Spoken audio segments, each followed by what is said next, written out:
Hello everyone, I'm Susan Lee MacDonald and welcome back to my show, The Interview. Today we're going to be meeting a visual artist who blurs the reality and fantasy lines. He's got some amazing works that at a glance look ordinary but have a lot of meaning when you look into it. Join me as I meet the famous artist Jung Yeon-doo and let's take a visual journey through his amazing works.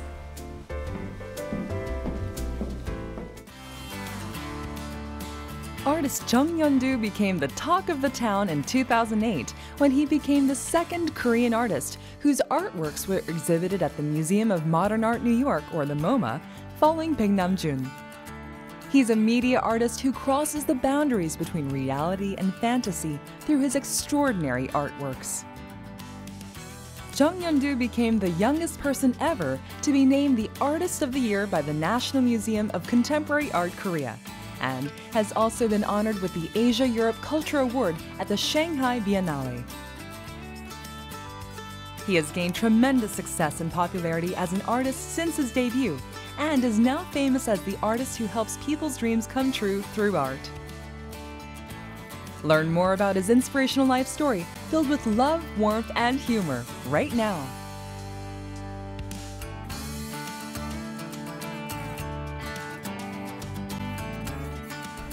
Well, we have the amazing Jung Yeon-doo here. Thank you so much for being part of the interview today. Thank you for coming to my studio. You know, it's an amazing studio. I'm looking around and I see just some of your amazing creativity, and I imagine that you get a lot of inspiration from so many places that you travel, and I'm curious why you decided to put these kinds of artworks here in your studio. Well, actually, it was not intended to show anybody else. Oh, really? Because it's my studio, and I put the images that I like for my inspiration. Well, artist space is actually for the collectors or the art lovers. It's really a kind of mysterious space, or a lot of people wants to come and see how the work is processed. Yeah. Well, you know, we know that you kind of delve into this magical world of art through a number of different kinds of media. You use photography, painting, videos, installation art. I mean, you cover it all. And I'm curious why you decide to choose so many different types of mediums to show your art. Express certain idea more effectively. There is an effective medium for that. So I choose idea first, and then find a way to solve the problems, to express certain ideas effectively. So, for example, if I am a photographer, then I decide my medium first, and then choose the idea that according to appropriate to the medium. Sure. But if I choose a certain idea first, then I choose a medium that way I like to. For photography, seems to carry a lot of stories. Yeah. But actually it doesn't, because it's a one layer of images. It pretends it has a certain images, it has a certain aura, a certain situation in the images, but actually it doesn't tell you the specific story. Whereas videos, for example, it carries a beautiful stories that makes people cry and laugh. So trying to express certain stories within the photographs is not appropriate medium. So for some ideas. For some ideas. I see. This isn't simply a reproduction of the memories of elderly people. By shedding light on seniors, giving exaggerated accounts of their personal experiences, the artist wanted to show that it is human nature to comfort and heal ourselves by falsifying our memories and experiences to present ourselves better than who we really are. 마루 위에 호레이 꼬리가 흔들리는 거야. 그래서 아이고 할머니 그러고 소리 지르니까 이놈이 껑충 내려오는 거니까 우리 집 개야. 그 지금 이야기 희망리 대광리 사이에 철로길이 있어. 거기 중간에 와츠라는 게 있어. 그 철로길에서 딱 오빠는 배신하지 말라. It's two-channel video, and one channel is showing the documentary I shot at the Pagoda Park, or the here in Korea. Here in Korea, elderly welfare center. Ask the elderly people, what's the best memory in your life? and they talked about their best lives, the best memories in their life. 그 이 몸을 끌고 어려운 사람, 배고픈 사람들 돈 주고 밥 사주려고 여기로 와서 살고 있는 거야. 이렇게 12년을 된 게 내가 여기를. I had to choose a video as a medium because I was trying to catch the story of the elderly people. And if I were trying to solve these ideas within photography, I would be able to produce the way I like to. That must have been something really heartwarming and touching, because we often forget that we have such wisdom in the elderly around us. And of course in Asia we tend to be more of a Confucian culture and have a healthy respect of elders. So for you to choose that topic and ask people who've had a long time on this planet compared to us, it must have been really kind of heartwarming to hear some of their happiest memories. Like, what were some of the memories that just impacted you?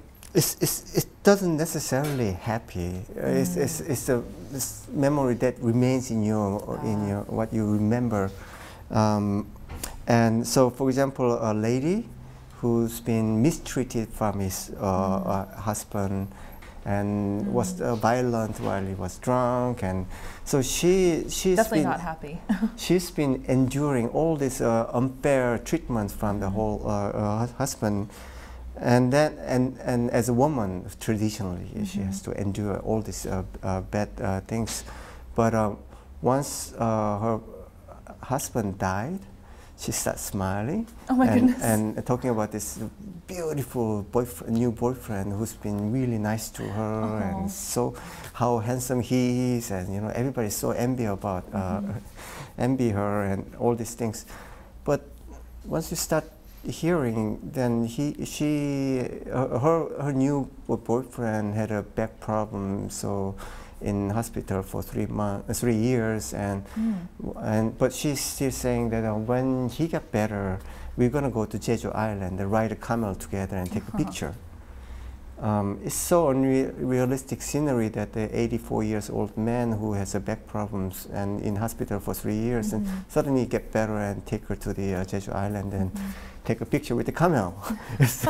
So I actually borrowed the camel from the zoo. Yes. And get the 2 trucks of sand with the Jeju Halla mountain scenery on the background. So create a complete impossible scenery in the studio. So one side there is a documentary, another side is kind of the imagery that I imagine from her stories to make a complete fake set. Wow. So there are 6 different stories about it, and it's all is about looking back of their own lives and how I interpret the past of the world they used to live. 큰 며느리가 어머니네 집에 들어가서 우리가 좀 살면 안 돼요. 그래서는 너가 좋을 대로 들어와서 살아라 그랬더니 들어와서 살고 방이 3개인데 큰애도 들어오고 둘째도 들어오고 막둥이도 들어오고 셋이 다 들어와 사는 거예요. 컴퓨터 놓고 뭐 한다고.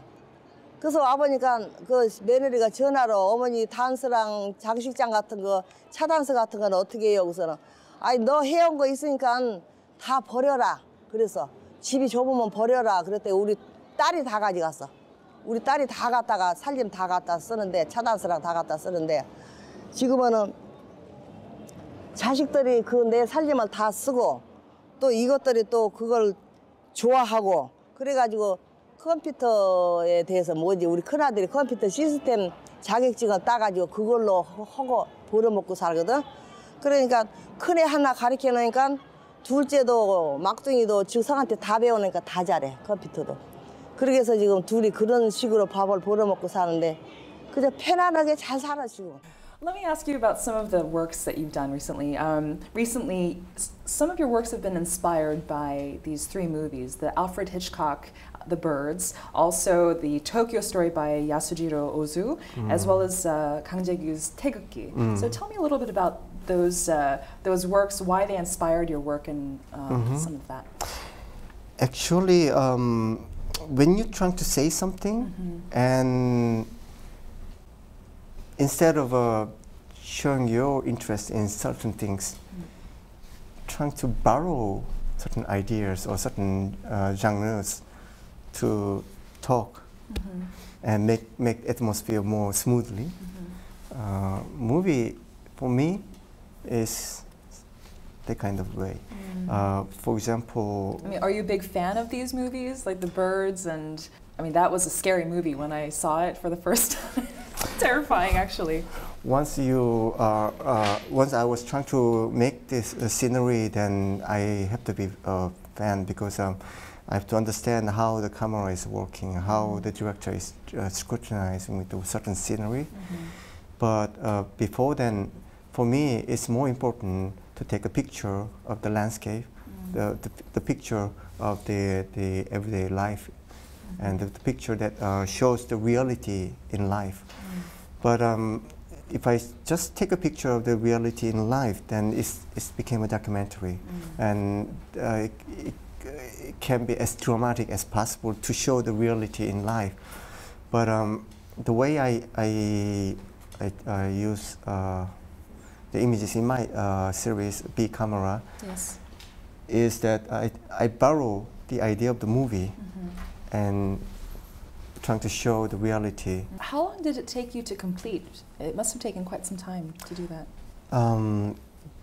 Having an idea, it takes quite long, but to realize it takes a month. Yes. For example, if you look at the Ozu Yasujiro's movie, it's quite famous with the tatami shots, which is very low angle camera.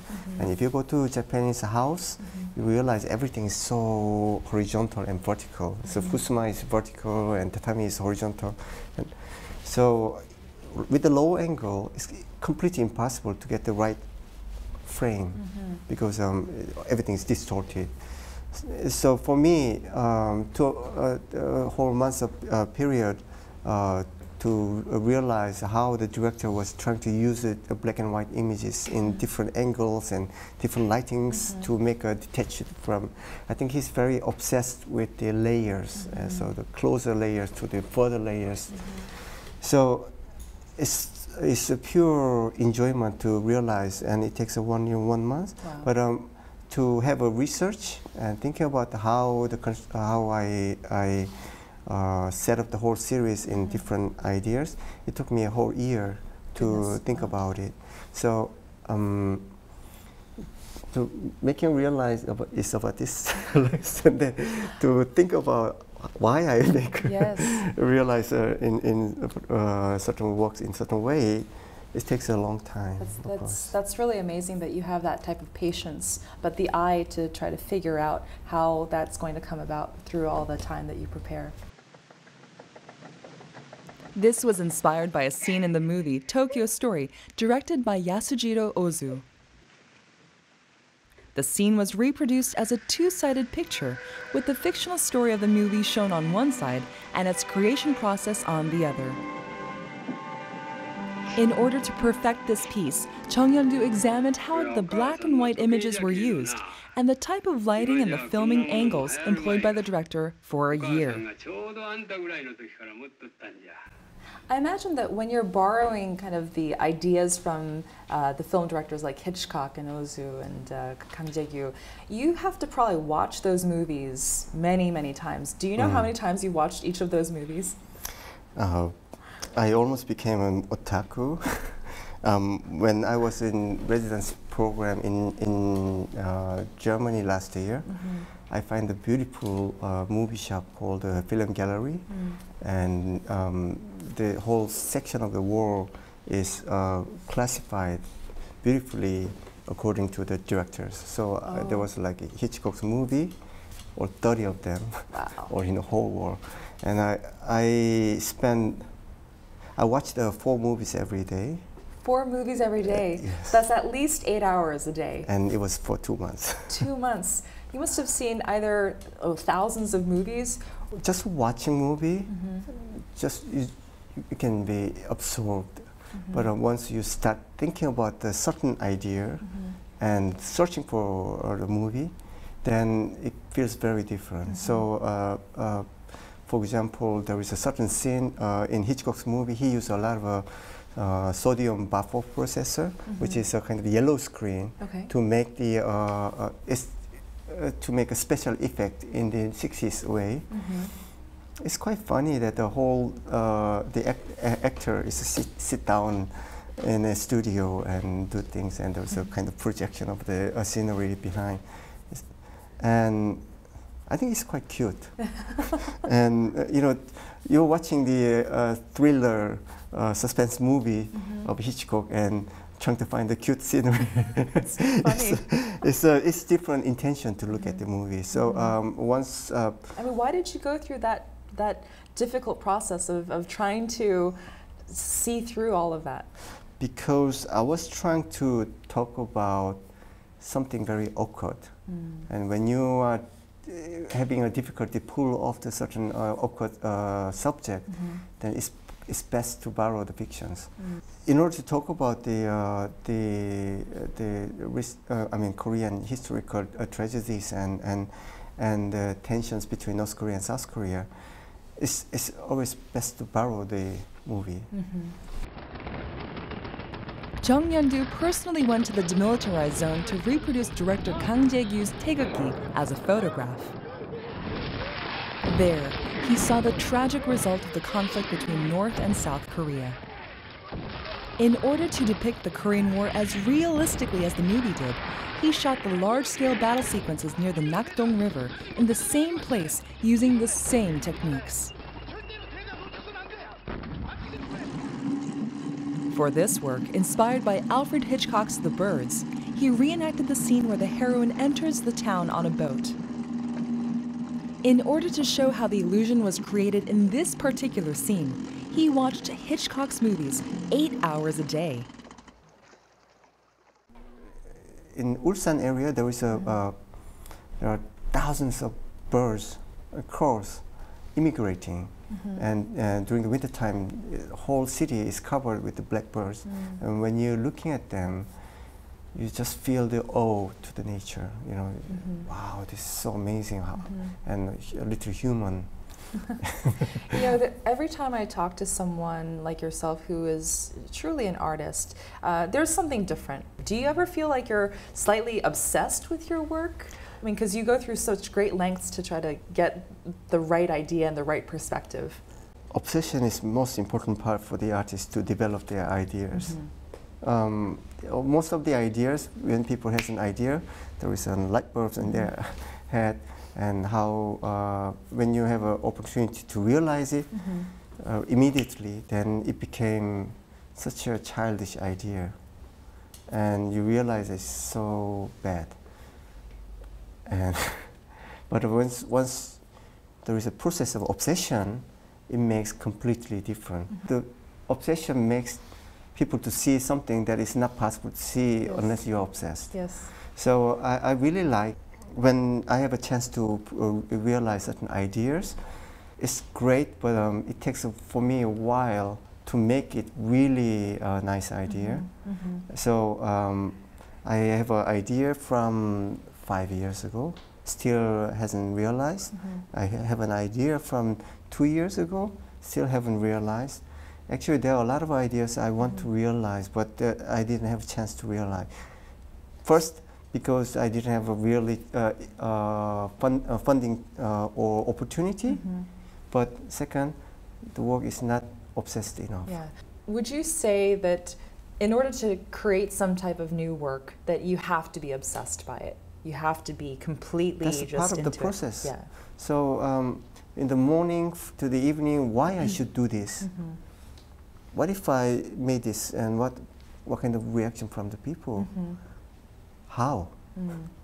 The methodology, reaction, the philosophy, so many things you have to think about. You know, Yeon-doo, I'd really like to ask you about what you think your personality is like, because from an outsider point of view, who's just recently met you, I'd say that you are creative, you've got a great sense of humor, or else you couldn't do some of the works that you've done. But you also have a very keen eye for detail, and we also talked about you being very obsessed when you're doing the work that you're doing. How would you describe your own personality? It's difficult to know. Maybe to understand myself, I have to look at the mirror to what kind of person I look like. Or I like to be behind the camera rather than in front of camera. I like to talk, but I like to listen more. So this conversation is quite So awkward. today this is very unique, right? Because you like to be behind the camera. You're in front of camera now, right? And And you're keep talking a lot. and you're listening. Roles are switched. So it's something I'm not really good at, but I'm really good at listening to other person. The next art piece that I'd like to talk about is Bewitched. So how did you decide on the name Bewitched, and tell us about that piece? For example, there was a girl, she worked at the Baskin-Robbins ice cream shop. She wants to go to North Pole with the dog sledge to the extreme places. Wow. So I borrow dogs from the different area, and I bought rabbit skin and then sew onto her jean. And That's what we have behind you right there. Okay. And I made a kind of white tent with the marker pen to draw the igloo. So everything is so handmade, and we shot it at the Taebaek area where there was snow. So what it is actually, it consists of 2 photographs and asking stranger who I never met before what their dream is, and then we make a dream come true in a very cottage industry way, that borrowing things and asking favors. And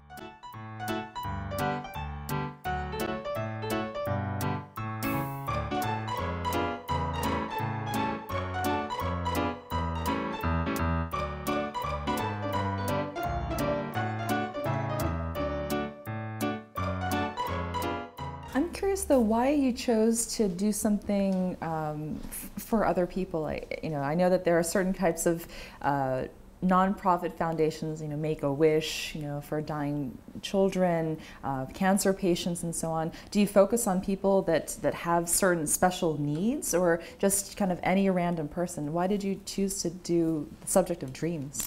the most important thing is that I'm not doing a favor for someone to making a dream come true, because they know that I'm not going to able to make their dream come true already, but they.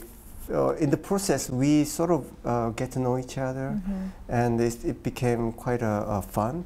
So I actually learn a lot through the process, because sometimes you underestimate the girls who's working at the ice cream shop, and hey, you're naive girls, and you're trying to make a little money with the ice cream, selling an ice cream. But actually, she felt that she doesn't want to be seen as a naive girl, so her dream is going to the extreme places that normally people wouldn't be able to imagine, which I think is really nice, and I learn a lot from the process. But just looking at someone who is dressed in a particular uniform, we think of them only in that way, and so this is your way maybe to kind of expand upon them being more than what they appear to be. And we have so many different sides. That's actually, you made it really clear. Well, there was a lot of stories behind. I went to 12 different countries, made 24 people's dream come true so far. Wow. And each time, for example, when I had a show at the Istanbul Biennial, Istanbul Biennial got my idea too seriously. So they actually get the sponsorship from the bank called the Akbank. And whoever I make the dream come true with the photograph, they can really make it come true with their own money. Oh, wow. So there was a condition of the sponsoring. And there was a boy who serves the tea on the street. All his younger brothers are serving tea on the street, and he wants to be a math teacher. And if he passes examination, then the whole bank will support all the schooling fees to for the entire family. Yeah, economic support until he became a math teacher, which I think is really my work. It's just 2 photographs. The whole idea is that I don't want just take appearance of someone. I want to take photograph that could show the behind the human's appearance. It could give us a very good lesson, but in the fundamental sense, that model and myself has a very different ideas about the dream.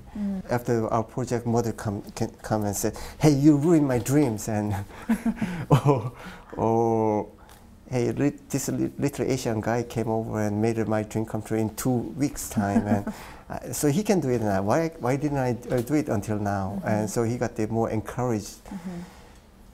That kind of experience, we as a human to produce a certain artworks and just 2 images, actually what has not in the photographs, from the reality, from the dream, the whole experience between the 2 persons actually is not in the photo.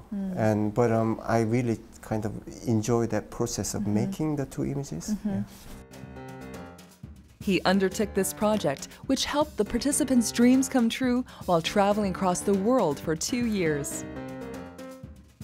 He interviewed 13 participants and asked them to describe their lifelong dreams. And by helping their dreams come true in pictures, he gave them the courage to take action in reality. Jung Yeon-doo's warm, compassionate heart was seen in Bewitched, a project that was undertaken to remind people that they are the heroes and the heroines of their own stories. You know, art is not always for everyone, but it seems that there is a kind of mass appeal with some of the work that you've done. And I'm curious why you think your art appeals to so many people, and what's your opinion on that? I think the most keyword for my work would be the sympathy.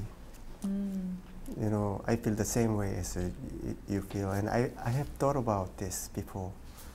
The kind of, I think a good artwork should be like an onion. You can peel it, and there is another layer, peel it, there is another layer. Being understandable or easy is difficult word for the artist to pass the meanings, but for me it should be easy. It should be understandable. We headed to Seoul Station to check out some of his latest works on display. But there weren't any artworks to be seen. It seemed as if he was busy with car repair, but a closer look revealed that this was the actual artwork.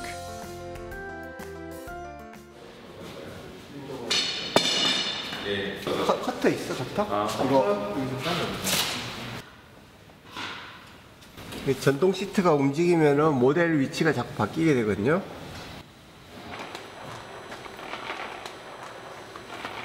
이 조명, 정우야. 네. 이 조명 디퓨징 이 박스 앞에 나오지 않니? 디퓨징이 구멍이 좀 뚫려 있어요.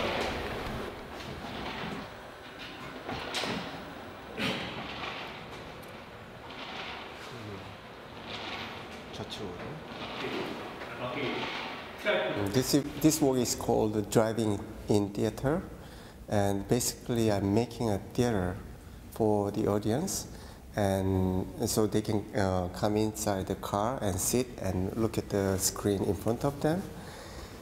Actually, what they are seeing on the screen is their images. The exhibition hall is packed with visitors, even though it's a weekday. It was an intriguing work that made me feel as if I were actually driving on the road. I think the work is very playful, and I think it can lead to a lot of scenarios, which is really fun. And it's great that I can actually kind of go for a ride and act out my own scenario. This is so unique. Because of its three-dimensional shape, it also appeared more animated. car is kind of a space for being a very personal or intimate. At the same time, it can be a public space, such as like this, as a movie scene, or when you go to movie drive-in theater and trying to look at the movie, the audience immediately became actor. So this is kind of mixing between the public experience and the personal experience.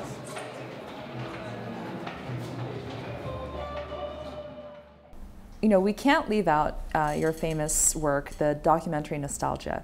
And a lot of times people have compared you to the famous Baek Nam-joon. I'm curious what you feel about that comparison, and tell us about documentary Nostalgia too. Baek Nam-joon is a great artist, and it's my honor to be compared, but it's not, it's just causes by a little misunderstanding.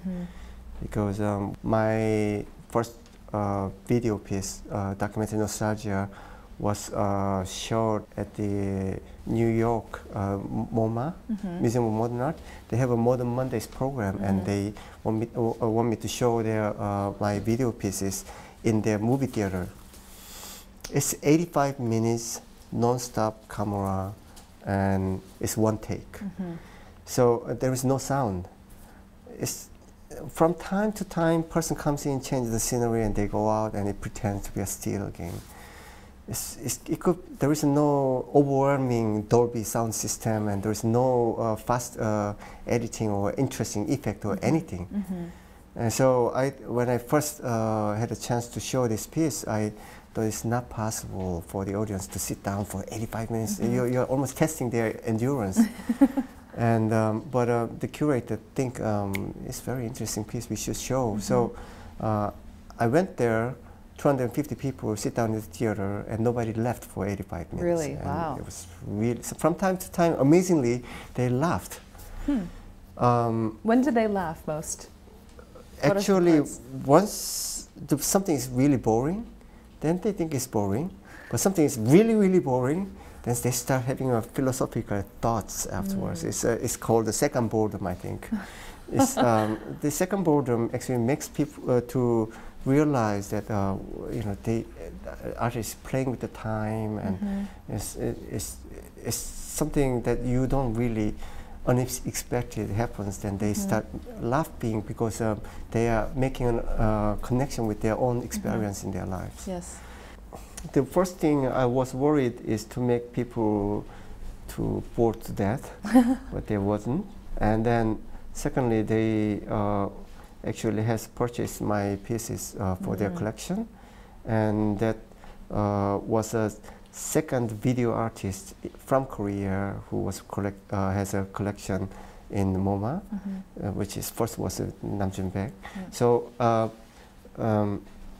Korean newspaper wrote another Baek Nam-joon, the video artist. But I think I admire Baek Nam-joon a lot, but my work has a very different attitude, because it was very much to do with my own biographical approach towards the filmmaking. I had a fantasy about movie studios. So my first idea to having a solo show at the National Contemporary Art Museum in Korea, I want to change the museum into the movie studio. So my previous show and my show had, in between there was 3 weeks of time to prepare, and I demolished the previous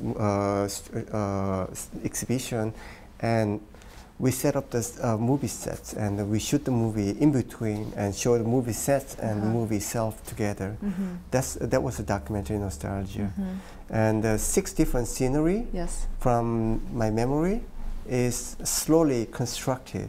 So my father's house and my father's pharmacy, street, and the countryside, rice field, and Daegwallyeong, the farm, cow grazing field, and the forest and the mountaintop.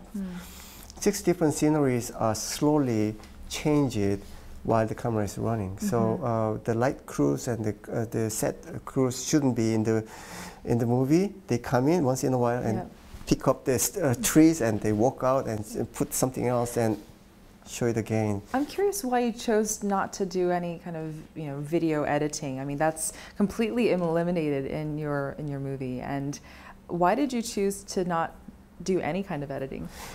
Because people are born with the TV. How many movies do you think normal adults watched in their life? Hundreds, probably. Yeah. So they've been trained with computers. So it's almost like they all know that that's not true. They don't love each other. Actually, there are 20 people with the lighting and the mic is waiting, working together outside the frame. They don't imagine that and watching the movie. The documentary nostalgia constantly reminds you this is a fake. Actually, this is not the real, and this is actually shot in the Mirror Museum exhibition hall. Yes. But you all know the tricks of the magic itself. But once you start showing the magic, and I leave the laboratory about a few minutes, just nothing happens, and the scenery, then people start believing it again. They find it at least. They find themselves trying to believe it because they've been trained the whole their life. So this video is dealing with the audience, not from the 19th century or beginning of 20th century. I'm dealing with the people from 21st century. Yes. And and very how we've been way. like pre-programmed to think certain things when we're watching a drama or a TV or a movie. We've definitely been trained from a very young age to see media a certain way, and it seems like you're trying to show that that's not real reality. Right? Yeah. The work that ultimately led him to global fame, documentary nostalgia. He made all the props with his own hands and used live creatures for livelier scenes. For instance, he even brought an ox from Taean for the filming set. His brilliant ideas and remarkable works have helped him garner much interest from famous art museums and galleries at home and abroad.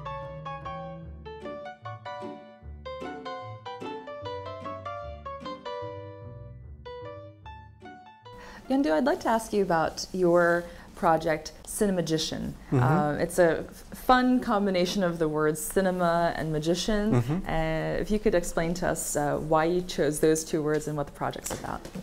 The word came from Georges Méliès, the French movie director. He was one of the frontier movie director in the beginning of the 20th century. And he was actually a magician. So when he first see the cinematography, he thought, oh, this could be a really nice magic show. So he sort of cut the films and connected so that man became a woman, or he took his head and make musical notes, or famous Journey to the Moon. Yes, I love that one. So I should work with the magician. So I typed in the best magician in Korea, and Lee Eun-gyeol was on the list. First, our performance at the Yokohama Museum Theater, and then we were invited to the Performa 2009, and it's a performance biennial, and there were 150 teams performing in November in New York, all over the theaters. And only 10 out of 150 is invited, a commission team. And we became the commission team. Wow. And that must have felt like a great honor to be commissioned. Yeah, it's a great honor because other artists like William Kentridge or Mike Kelly, they're all famous artists. And this is Yeon-doo from Korea, who never heard of before, was one of the commission artists and doing the magic show called the Cinemagician in Asia Society Theater. So we had a 2 days performance. The first day there were like half people came, and we were trying to, make the same kind of tension. So we had a 15 minutes videotapes and start making a performance. And, action start, and the camera is rolling, and then the whole performance should be finished in 15 minutes. Eun-gyeol was making Jiri Mountain scenery of spring, summer, and winter, 3 scenery. but we never made a 15 minutes. How long did it turn out to be? Oh, like 60 minutes was our best record. People were, they clapping. They never go home. And wow.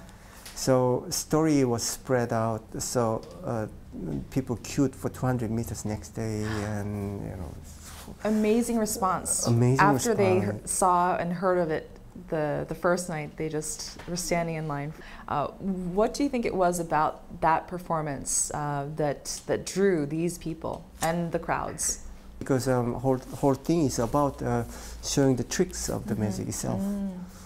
And if you're not really confident enough, then you wouldn't be able to show your own tricks. And Eun-gye was really kind of the best of his genre anyhow, so he was not against showing his trick itself. But there was a lot of parts that was unexpected, because Eun-gye was dressed up as an artist t-shirts, and he was trying to make things that doesn't make sense. And I was trying to be a magician, camera magician, who's trying to make things different from what you see and what you see on the stage. So in a way, we were trying to change our roles, and I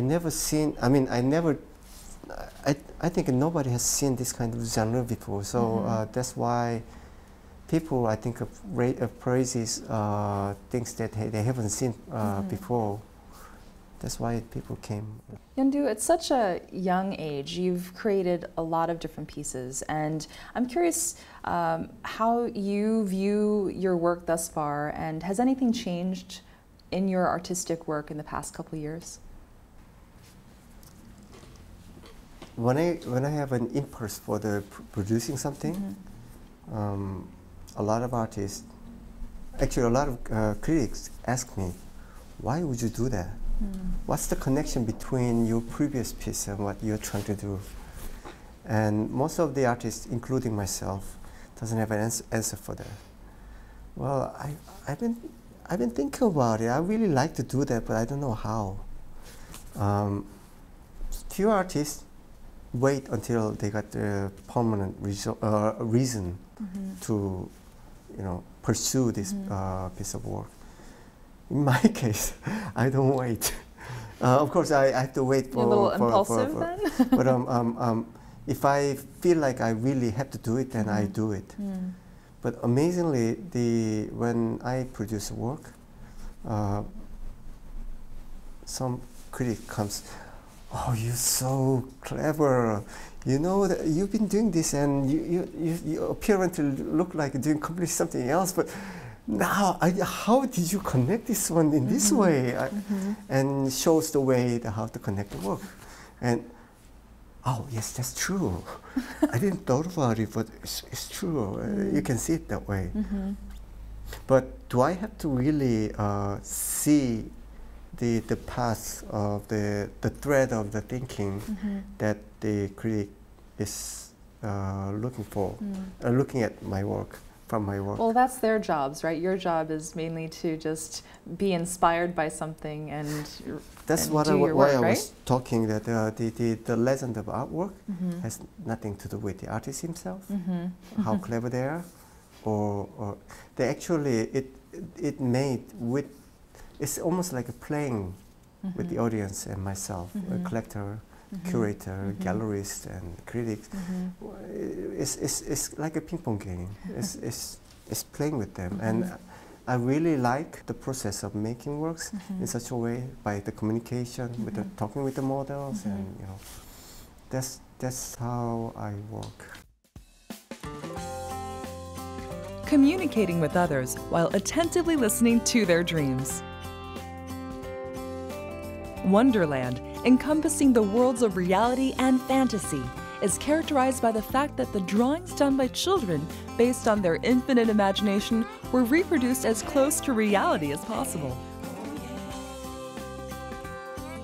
Wonderland will return you to your childlike innocence and make you feel as though you have traveled back in time in a time machine. Perhaps this is the reason it is still a popular piece on display at an art museum in Japan.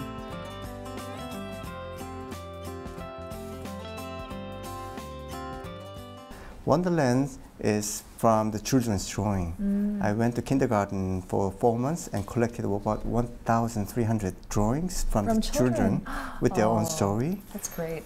And then once I was sitting down with the fashion designer, and what if we make exactly the same the way child draw? So if child draw one sleeve bigger than the other, if we make exactly the same clothing, and what do you think? And the fashion designer I worked said, oh wow, that will be very avant-garde. So we start making the costumes of the children from the children's drawing, and start making a scenery with the photographs.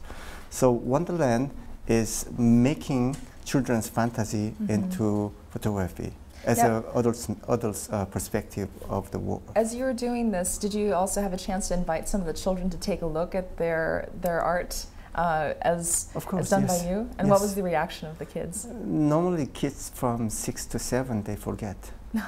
Because it's just, I cannot make work immediately, so it takes a while, a few months, and they come and that's drawing you draw, and did I?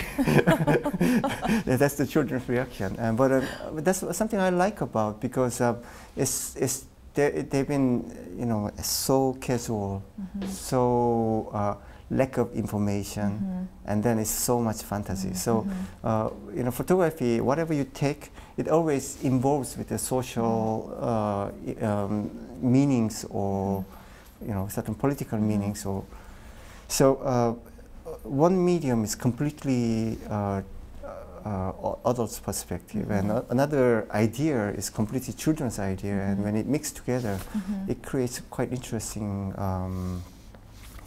result. Yeon-doo, it's been such a pleasure talking to you and delving into the mind of an artist and hearing about your really fascinating viewpoints on how you've done your work over the years. I really appreciate you spending time with me here on the interview, and I wish you all the success, and I can't wait to go see the new works that you're going to be doing very soon. Thank you for coming to my studio. Yeah, thank you for having us. We'll see you hopefully very soon. Thank you. Thank you.